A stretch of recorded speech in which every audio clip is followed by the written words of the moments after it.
So it's very important that how we have a discussion on that, and then we'll have a demand and supply of, then we control the demand and supply of any commodity or service, because the pricing is the very important activity in under the marketing activity. And agriculture finance, we, because the finance is not only the just management of the economic, that activity and all, but the finance is very important for growth and development of any segment of the society. So looking to this thing, that the theory of equilibrium is very important, and under the theory of equilibrium, we will discuss that the what kind of the demand and supply of the product to be looked after. So for that we have a discussion, and I'll discuss the things in detail. So I'm just sharing the sheet with you. You please stay with me, and then we'll have a discussion on that. So thank you. I'm just sharing.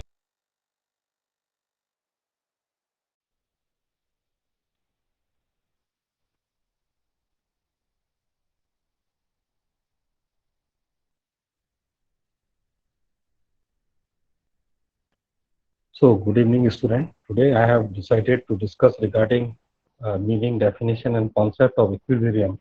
This is the economic term actually, and also with that, we have also decided to discuss about the utility and the types of utility. So, these are the two topics which I have decided to discuss with you thoroughly today in this evening. Under the course of that, we know that agriculture economics, that fundamental of agriculture economics. Objectives of the topics is that we'll try to understand after finishing this topic meaning and the basic concept of equilibrium. This is actually the important that economic that law which we have to understood before understanding the basic economics of the agriculture. Now the types of equilibrium we'll also discuss, and we'll try to understood that what kind of that equilibrium is there, and in what way we are following them, why we have dominated nomenclature. Will discuss about this thing. Then the type of utility we'll discuss in this topic thoroughly. Now let us have a first look on the concept of equilibrium and utility. The economic equilibrium is a condition of a state in which economic forces are balanced. These economic variables remain unchanged from their equilibrium values in the absence of external influence. Economic equilibrium may be may also be defined as the point of at which supply equals demand for a product. Supply equals to the demand of a product, with the equilibrium price existing where the hypothetical supply and demand curve intersect. It means where if we'll graphically will present the demand and supply curves, at which point they intersect each other. At that price we are saying that this is the equilibrium of that particular commodity or service. So this is very important, that the situation that through equilibrium we can assess the demand and supply. And if we go through the history of the equilibrium, that of any product or commodity, year wise, month wise, or in season wise, then we can plan the situation for in our control economically and feasibly, because the government for food grains and other that the food items, it is very much required that if government knows that at what level, in what season, that what kind of that demand and supply is required, at which price actually this thing will be available. So all these things can be predicted and then forecasted, and then it can be managed in the interest of the country and the state, and the world at large, we can say like that. So the point at which the supply equals to the demand for a product at a particular price, that because demand and supply curves, the lines where they intersect each other in the graphical presentation, that is actually the price to whom we are calling the equilibrium price. Now the type of that equilibrium, first we will discuss that what kind of that type. The situation is that, so number one, the stable equilibrium, Marshall has defined as a when the demand price is equal to the supply. It means the demand and supply both are equal to each other. There is no discrimination. There is no that the variation be found in the market, in the scenario, in the where the demand and supply both are equal. The amount produced has no tendency either to be increased or to be diminished. It is the equilibrium. Such an equilibrium is stable that the price, that is the price. If it is the displaced little from it, it will tend to return at the original position because of any reason, for short span of time. If there is any uncertainty arises because of the external or price factor, sometimes that demand and supply curve disturbed a little bit, but ultimately they came down and they stable once again on the equilibrium that is there, that was in the past. So that kind of that scenario being categorized under the category of the stable equilibrium. Now the second one is unstable equilibrium. The equilibrium is unstable when a slight disturbance evokes further disturbance so that the original position is never restored. It means if there is any slight change in the price, or in the demand or supply of any commodity, then the price, if that increase up to any extent, that extent, that never come at the price where it was in the past. So that kind of that unstable situation is there, and this is very much in the case of the commodities like gold, or like that the important metals, like the platinum, and because if the price once change, it's very difficult that the price will come once again at the same price where it was in the past. So it is like that. So that kind of that unstable equilibrium is there, and this is also that's why we, on the basis of this thing, that we'll have the standard that which we have developed for worldwide, that we can understood. So equilibrium is unstable when a slight disturbance evokes further disturbance, so that the original position is never restored. In this case, there is a tendency for object to assume never and never position once there is a departure from the original position. If once there is a departure noted, that will never come back. It means the past position never come back. That kind of that equilibrium, that kind of intersection in between the demand and supply line, that once if the price disturbs, because of that it will never come back on the same, the original price which we have in the past. So that kind of that equilibrium is called as a unstable equilibrium. Then the third one is a neutral equilibrium. This is also very good situation, that when there is a disturbance forces, it is neutral equilibrium when the disturbances forces neither bring it back to the original position nor they drive it further away from it. It means whatever the situation is there, the original change in the price because of that demand and supply imbalance, once if it is decreases, that remain over there. It means the normally the once whatever the change, either it's a plus or minus, that change remains stable. That change remains stable. It means there is not much that much of that the disturbance that create that much of impact. That only the disturbance is for a certain period of time, but it was not further increases because of that. Because of short supply, sometimes it can happen. But once the price increases or decreases, that will remain stable, and there will be no further change in future course of action. So that kind of that situation being defined as a neutral equilibrium in the economies. Then the partial equilibrium. Partial equilibrium is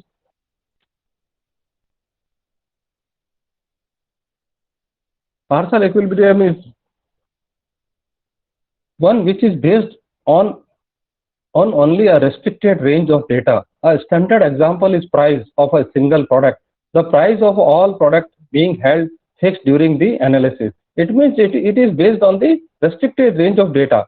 A standard example is the price of a single product. The price of all other products being held fixed during the analysis. So that change is being called as a partial. It means partially there is a change in the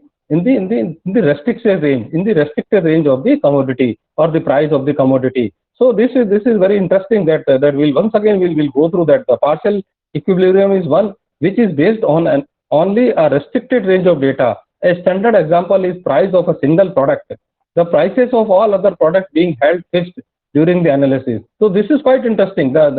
We know that for a particular commodity we required so many type of that raw material. So here we are dealing that for one thing. If you'll see that we'll take the example of that any that the industrial good, for example, the LCD will take. We know that there are certain that the products, that there are certain parts they assemble together So what we are saying that the only the other parts, the cost of the other parts, it remain constant. That is a situation, and that kind of that kind of equilibrium, because of that situation, that if there is a partially there is any change in the in the in the price of these products, sometimes it may be like that it can be happen.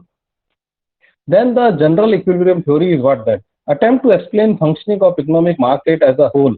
General economic theory is what? It's an attempt to explain the functioning of market impact, market economy as a whole, rather than an individual phenomena. It means the general equilibrium is that it is for example, will show that the price index, we can say from the government, that they are giving the announcement that price index of the essential commodity is almost stable. It means it's a generalized that economic that explanation. It means there is no much changes in the price or price index of the general commodity. For example, food grains, it will take together, all fruit grains and the pulses and oils will take together. And sometimes the general economic that statement which is given by the government, that the prices of essential commodity is stable. That kind of general equilibrium theory, which is generally being used for explanation of the market situation and the explanation of any pandemic situation or like that. Because we know we are experimenting that the since last almost 1.5 year is already being passed, that we are facing, the whole entire world is facing the pandemic situation because of the corona. So we will see that the COVID-19 and the coronavirus, and that the nowadays it's still with the government, they are giving that we have registered the negative growth in few quarters, but now the economic that equilibrium is settled. So, but if still there is a change, there is a hike in the petroleum related product because of so many reasons. They are behind it, but definitely there is a hike which is ultimately passes to the ordinary person of the country. So that kind of situation is general equilibrium theory, came under the general equilibrium theory. Now we can say price index of these petroleum product is marching towards the higher direction, and toward even the peak has been already been close, and it's now that we'll see that the petroleum products in our state, it's more than 108 rupees a liter. So now we can see that before that starting of the pandemic, it was on and around 77, 78 rupees. So even that there is a huge hike, and this is actually the assumption of the general equilibrium theory. We can understood all these things through the general equilibrium of the economic theory as a whole. So a financial system can be in general equilibrium only if all customers, all firms, all industry, and all services are in equilibrium concurrently, and they are interrelated through the product and factor cost. So we know that if the product, if the cost of petroleum product enhances, if there is a slight change even, that can affect all the entire that economy of essential goods, because the essential goods, they are being transported through the petroleum product, through the diesel and petrol, and the day-to-day life of each individual, if he is using any vehicle, that to be enhanced, and if he is using any transport, that facility, public transport or any transport, then this impact was everywhere. So that kind of that impact, once if arises, it is very difficult to once again to bring back on the basal price of that situation. So these all the theories, they are the assumptions of the general economic theory, and this is being called as a general equilibrium theory. Now, basic assumption of general equilibrium. What we are assuming, that what are the basics actually to whom we are treating, that they will let us have assumed this thing, then only we have a stable that equilibrium, or partial equilibrium, or sometimes the neutral equilibrium, or sometimes the unstable equilibrium. So what are the basic assumptions behind the theory of the equilibrium? Let us have a discussion on one by one on that. There is a perfect competition both in commodity and the factor market. Yes, there is a perfect competition. We will see if there is any change in any commodity, sometimes affect the other commodity. So that kind of that competition is there in within the same commodity, and within the range of the commodity. So that is there in the market, which will see that there are plenty of factors, those who are having the impact on the market of any commodity. The taste and habits of consumers are given and constant. But here what we are saying that the taste and habits of consumers are given constant. It means we are treating that these two important constant, they remain stable. Under that situation, we are giving the theory of economic equilibrium. Income of the consumers are given and constant also. Even the income, which is sometimes in the pandemic, we'll see that some the people there, they have lost their job like anything, and there is a reasonable that the reduction in the cost and the wages of the middle class people, those who are working in any institution, and only the government people, they are enjoying this situation because there was no reduction in their earning. But the others, rest others, because of few industry, the pharma industry, and they have definitely earned more because their importance increases. The healthcare industry importance increases. So they have enjoyed this pandemic situation like anything. But others, rest others, they have lost their, because of the lockdown and everything. That those are the preventive measures being taken by the government time and again, and we have faced there is a negative that economic situation in the country after a long period. And because we are knowing that the pandemic is repeated naturally in 100 years. So this pandemic of that COVID-19, we have suffered a lot. But here we are saying that the income of consumers are given and constant, which is incorrect actually. But these are the assumptions before in the specific situation like we have right now, COVID-19. So these are the assumptions they have treated, that we are giving the theory on the basis of that there is no change in the income, and the habits and all the things, they remain constant. So this is quite interesting while we are discussing the equilibrium theory of economic of importance. All firms operate under identical and cost conditions.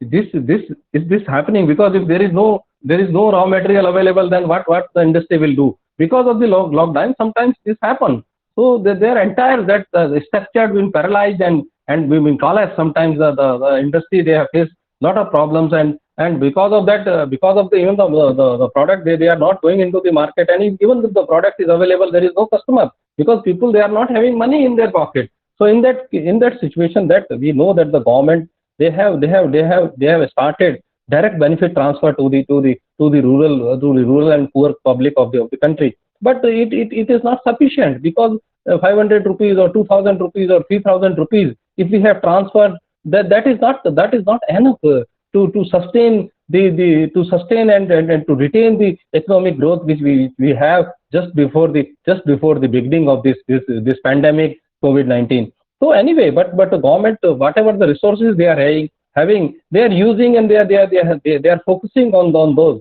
But it is hardly they have achieved their objectives of economic growth, and that is why we hear the concept in the basic assumption of general equilibrium is not found correct.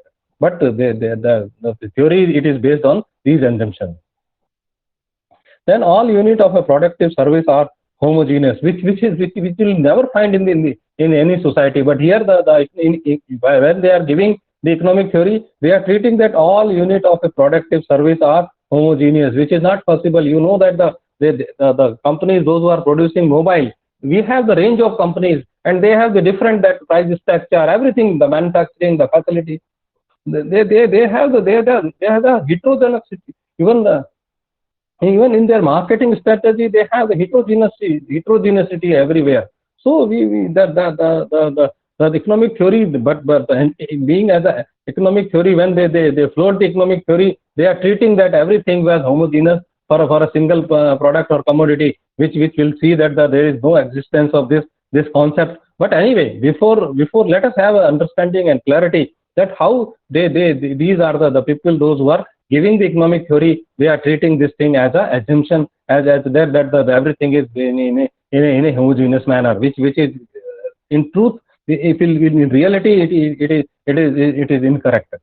There are no changes in techniques of production, which is also a false that assumption that we know that there is a regular changing there is a regular invention and the regular changes in the technology. We know that whatever we have 10 years back, now we know that after 2-3 years we have to replace the all the electronics goods, because the new techniques, new the inventions, those who are being available and being done by the scientists, or the researchers, that they are to be converted into the product, and finally we have a new product with new taste, and for new market. So that is but in equilibrium theory, they are treating this phenomena as a constant, or they are feeling that there is no change in the technique, so which is actually not correct. But the assumption, when they want to have give they like to give any equilibrium theory, they have to treat this thing as a assumption. Now the through graphically we try to further understand the stable equilibrium. In graphs here, the clear cut will know that the P1 and P2, and you know that the thing is very clear, that the price, the M1, you know that the M is actually the position.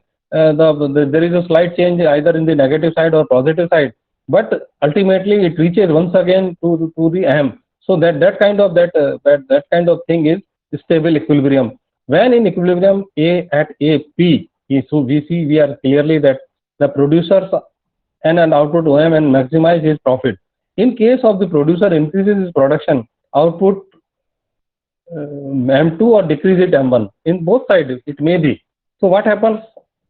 Then they started automatically, they know that because of increment they have produced something, but unfortunately after that the demand will come down, because the actual demand is like that, whatever the price is stable. So ultimately the price once again reaches to the former price, either because of that any situation, it is sometimes for some period of time it may be negative or positive growth, but once that the era will over, then once again the price of that commodity will come on a same price. So that kind of that equilibrium, we are calling it the stable equilibrium. Now the second thing, which is also very important, that unstable equilibrium. Here we see that the price once increases, it never comes on the former price. So that kind of equilibrium, we are calling it unstable equilibrium. In case of unstable equilibrium, initially the producer is in equilibrium at point T, which is clearly mentioned in the graph, where MC, marginal cost, is equal to marginal revenue. He is producing OM. It means because of the hike in the price, he has started producing the product more, and that because of the maximizing his profit. If he increases his output to OM1, he would be in equilibrium output at P1 point, where he will obtain higher profits. Because of that, at this juncture, he had started gaining higher profit. MR is greater, definitely marginal revenue is greater than the marginal cost. Thus, there is no tendency to return the original point at P. That is the thing. That is the situation regarding any commodity. If it is like that, then to whom we are calling the unstable equilibrium. And then this situation I have explained very well. Now the third one, the neutral equilibrium. Here in the graph you'll see that there is a continuous that in case of neutral equilibrium, marginal cost is equal to marginal revenue is equal to marginal cost at all level. The output, so that the producer gets no tendency to return on the old position, and every time a new equilibrium point is obtained, which is a good at the initial stage, because we know that the population was increasing. So marginal the revenue is increasing because of the size of the demand that is increasing. So marginal revenue is equal to marginal cost. So it means whatever the benefit, that the price that is fixed, because according to the demand the supply is maintained. So there is no the changes in the price which we have observed over here. So it means the neutrality is there. It means if the demand is increases, the production is also increases. So price in almost in a similar amount. So price of that goods is remain constant, and that is there. So these are the three important. Then partial, and I'll go once again back on that the partial equilibrium, which we have clearly, because the graphical presentation is no more required. That's why I am just explaining once again that the three which we have discussed, First one the stable, then unstable, and then the neutral. The partial is there is the one commodity and other factors we feel that they are remain constant. So because of partially there is change in the equilibrium. Otherwise there is no change reported. So partial equilibrium is one which is based on only a restricted range of data. A standard example is price of a single product. The price of all other products being held fixed during the analysis. So only one product price increases initially. So that there is a partial impact of that we have expressed through the economic term, and that is being called as the partial equilibrium. Now the fifth one, the general equilibrium that I have discussed in detail, that the country while they are giving the in the price index, they will see that if they have given this thing that the price index of the essential commodity is almost like that, negative or positive or whatever is there, that can be based on certain assumptions, and they are in reality will find that those assumptions are baseless and false. But when we want to develop any economic theory, then on that time we require these basic assumptions, and to whom we are calling the general assumptions of the equilibrium, and that to whom we have discussed thoroughly. There is a perfect competition both in commodity and factor market. Then taste and habits of the consumers are given, and constant income of the consumers are given and constant. All firms operate under identical cost condition which will never find. Then all unit of productive service are homogeneous, which will see that generally we find that I have given the example of the mobile. We'll see that there is a huge range of the organizations, though they have the different prices. So we will see that the theory, but when we want to develop the economic theory, for that we have to cap that all the factors those who are to be treated as the stable. Then there is no changes in the technique of the production, which is also for developing economic theory it is okay, but practically it is not possible, and we'll see that because of this kind of the situation which we are having over here, that all the things we'll have to face, and we have to understand. Now the equilibrium concept is over. Now we'll have a discussion on the utility. That is also very much important part of the economic activity, and to whom we are discussing over here once again.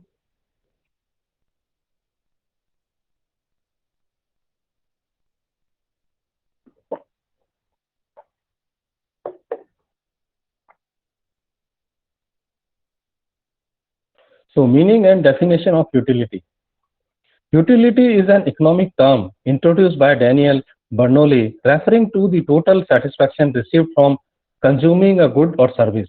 It means the total satisfaction, which the amount will be calculated later on, but the total that satisfaction which was received by the consumers when they have consumed a good or service, when they have taken, either they have purchased goods or any kind of that commodity or any kind of that service, those they have obtained, and what kind of that satisfaction they have received, to whom we are calling the utility.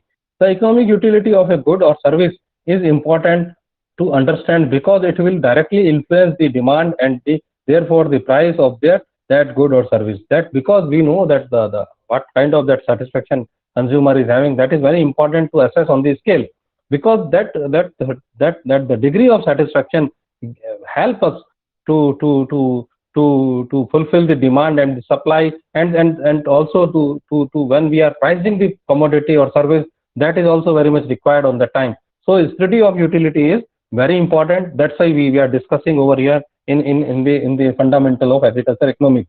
So once again I will give the utility is an economic in economic terms by Daniel Bernoulli, referring to the total satisfaction received from the consuming a good or service. It means whatever the amount of satisfaction is there, it will express in the line, that in the scale 1, 2, 3, 4, 5, 7 like that, or up to 10 like that. That we can have to calculate for each service and the consumption of the product by the consumer. And if we able to achieve this thing, then only we can say that the price of this product is okay, or sometimes when it will help us to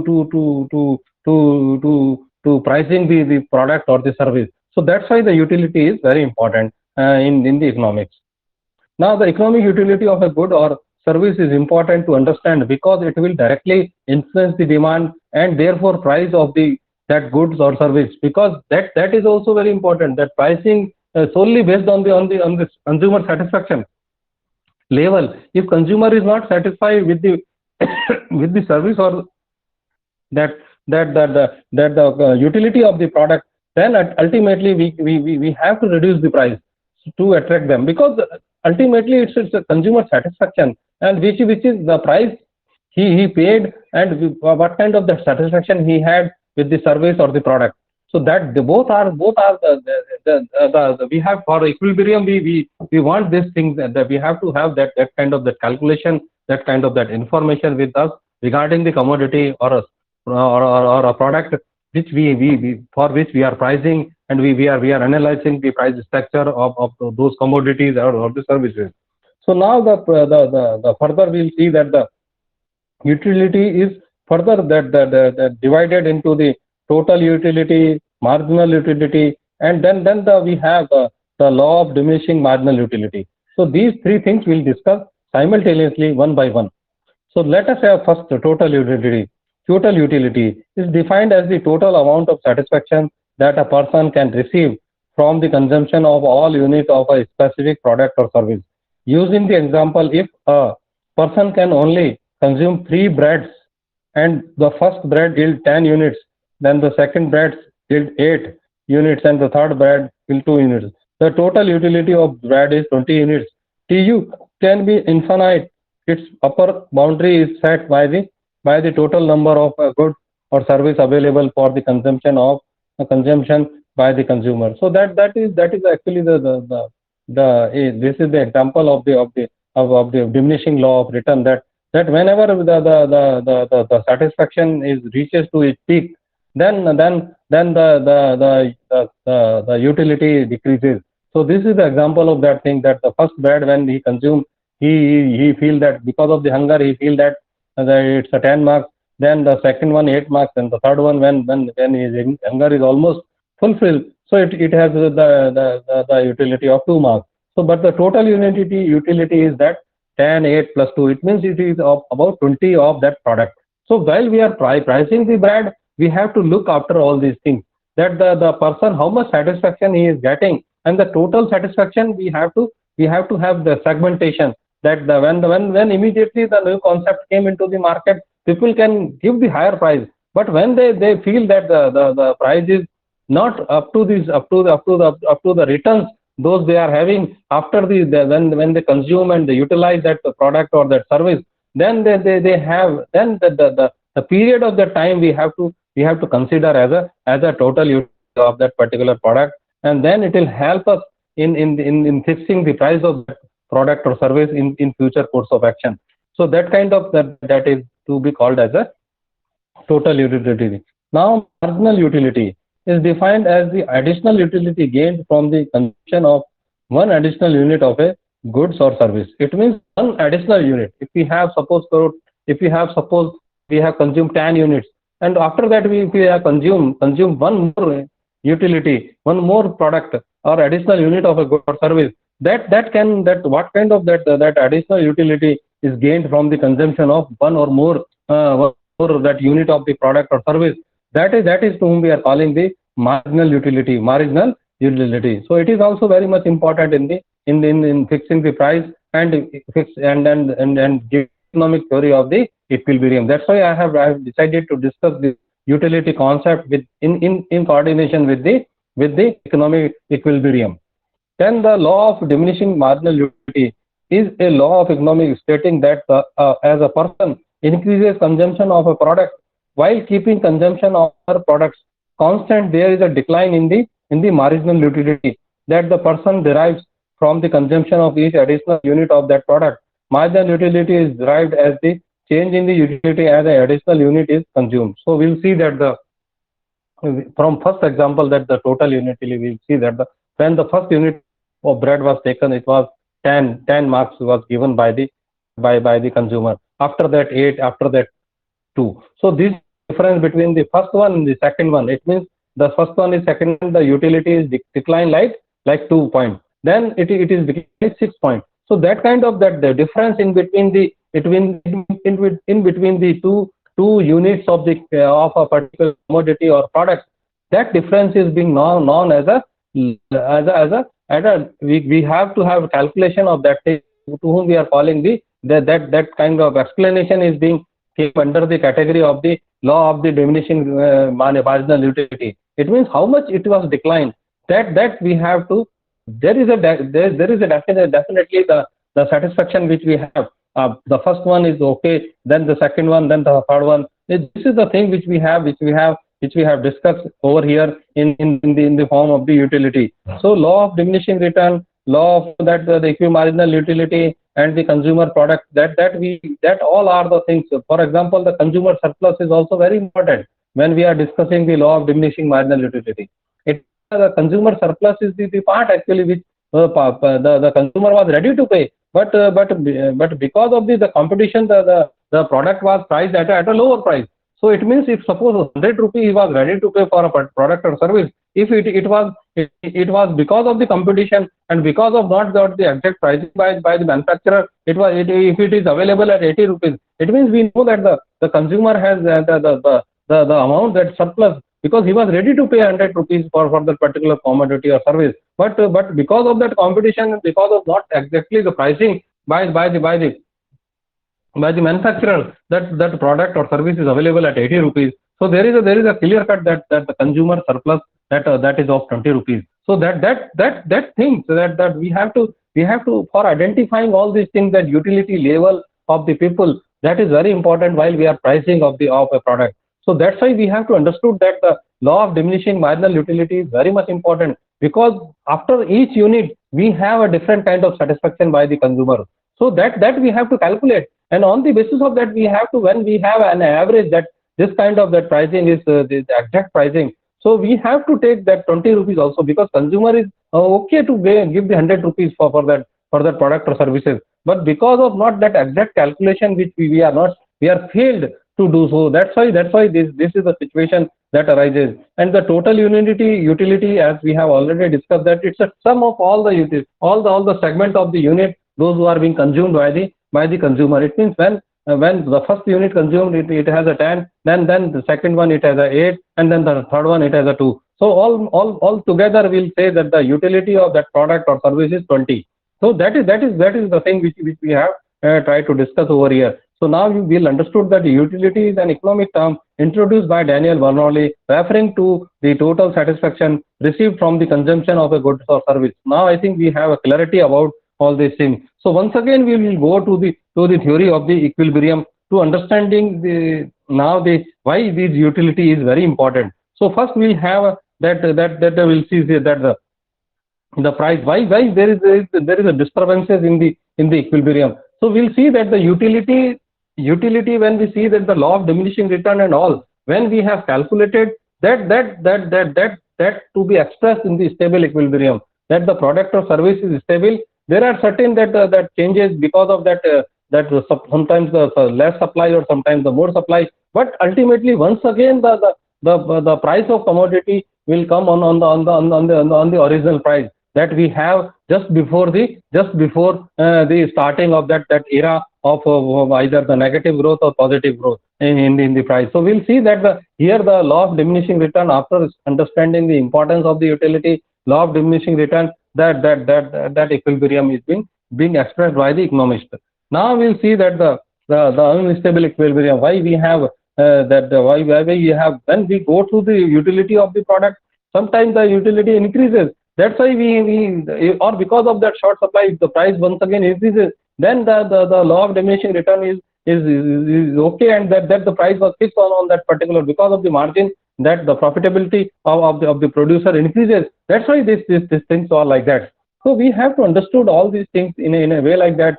So we will try to produce that thing, that we will have to control this thing. This unstable equilibrium is a very big headache for any of the government, those who are in the power, because once the price increases, it was very difficult to control them, and it was very difficult, almost impossible. For example, we will see that there are certain that commodities, those they are having that kind of important things. For example, the gold, metal we see that once they increases, those all are the important of metals. if the once the price increases, it will never come on the original price.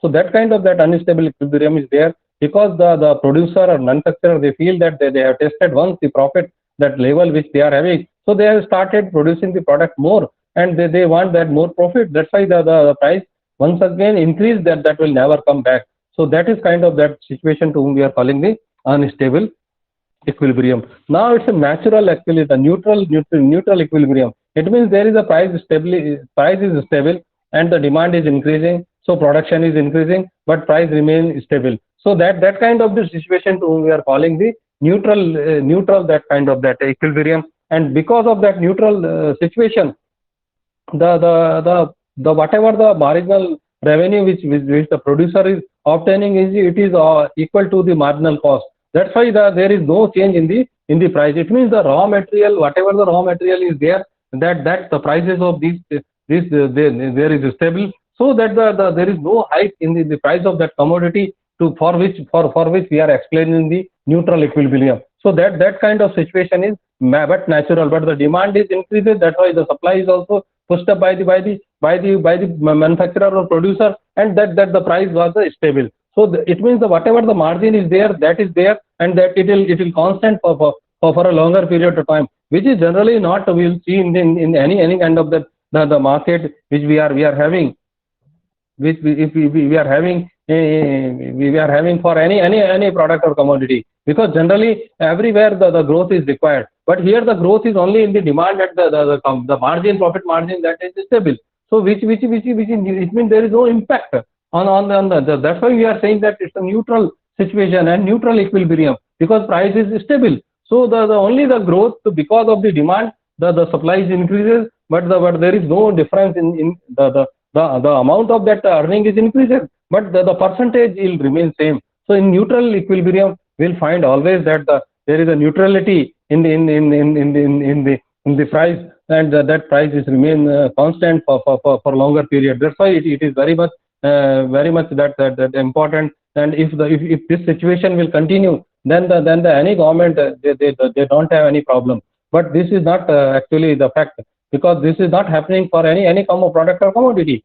That's why we will see that in the pandemic nowadays, in last one and a half year, we are facing that there are a lot of that there are inflation in the prices of essential commodities, because even the product is available, but because of that the margins, because of the consumers, they because of their economic conditions, they are not having the paying capacity. So even the margin increases, but the demand was not increases.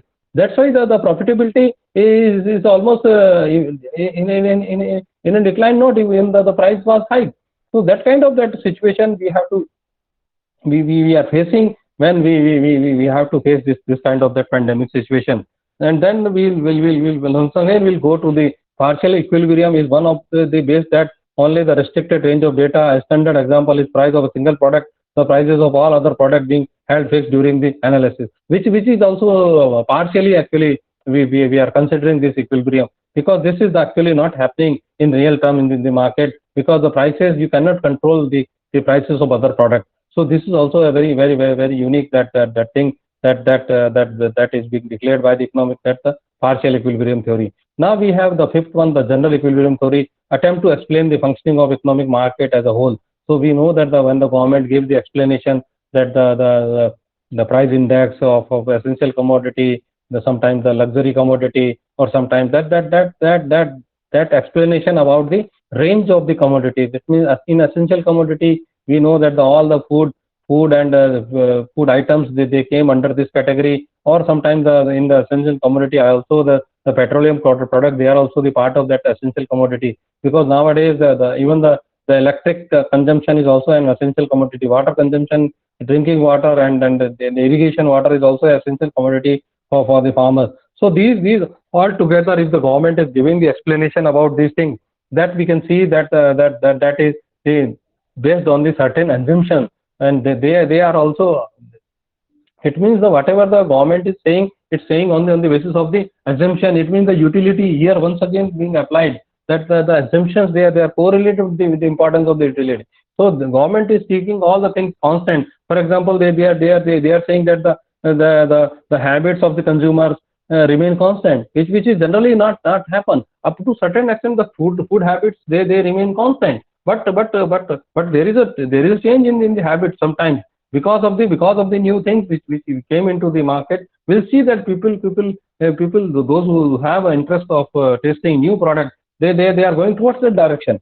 So these but in the economic theory, for explaining and for giving the equilibrium theory, that to be treated as a stable or the constant factor. Then the income of the consumer, in the pandemic we have seen that the income goes like anything in a declining manner. So how we can have the exact that equilibrium theory when we are treating that the income of the consumer remain constant, which in the normal circumstances definitely there is an increment in the income of the consumer. So in both the circumstances, whatever the equilibrium theory was given by the government, which we or given by the economics, which is not really true at the ground level if we'll test it. Then all the firms, they are operating under the identical that situation, which is almost not happening, because every organization, every that the producer, they have their own strength, opportunities, and weaknesses and threats they are having with each other. So then that because they are having the different strengths, so how they can have the identical that situation where they can operate the entire that business which they are hoping. Now they are also saying that the unit of productive service are homogeneous, which is almost that the condition which is not find in the real sense, because we see that the production unit, they are operating in a heterogeneous manner, and the techniques also those they are using, that is also not suited to exactly to the others, because everyone the techniques they not remain constant, because but before explaining the economic theory, the economics they say that the techniques also remain constant, because if they will not treat these factors as a constant, then they cannot develop the scale. So that's why for developing economic theory of equilibrium, that they have to treat all these situations as a constant situation, and on the basis of that they can develop the theory of the equilibrium. So once again I'll accept and I'll explain the concept of equilibrium to reach the final discussion of this lecture, that the economic equilibrium is a condition of state in which economic forces are balanced. That is why the government is developing the equilibrium theory. These economic variables remain unchanged for from their equilibrium values in the absence of external influences. If there is no external influences, but here we see that because of the pandemic, everything was U-turned. The all policy, all the set that equilibrium theory, they failed. They are actually they are not failed, but this is the extraordinary situation. That's why the whatever the theory those they have given, that is not applicable, and whatever the consequences of the situation, that they have also given in the theory, that sometimes if it happen like that, then it will be like that.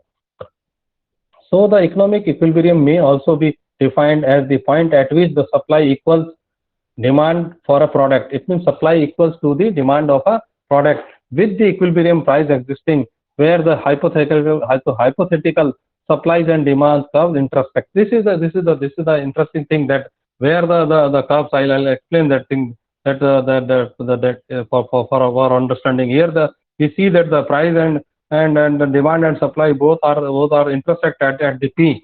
So that is actually the situation to whom we are calling the equilibrium theory. That means that the point where the demand and supply curves intersect each other, line intersect each other, that is actually the point which is to whom we are calling the point of the equilibrium, and it may be changed, sometimes unstable, sometimes partially. That's the equilibrium. Sometimes it is the general theory of the equilibrium, those who are being given by the government. So overall, it is a good combination, and this is all about the theory of the equilibrium. So thank you very much for participating in the lecture. Thank you very much.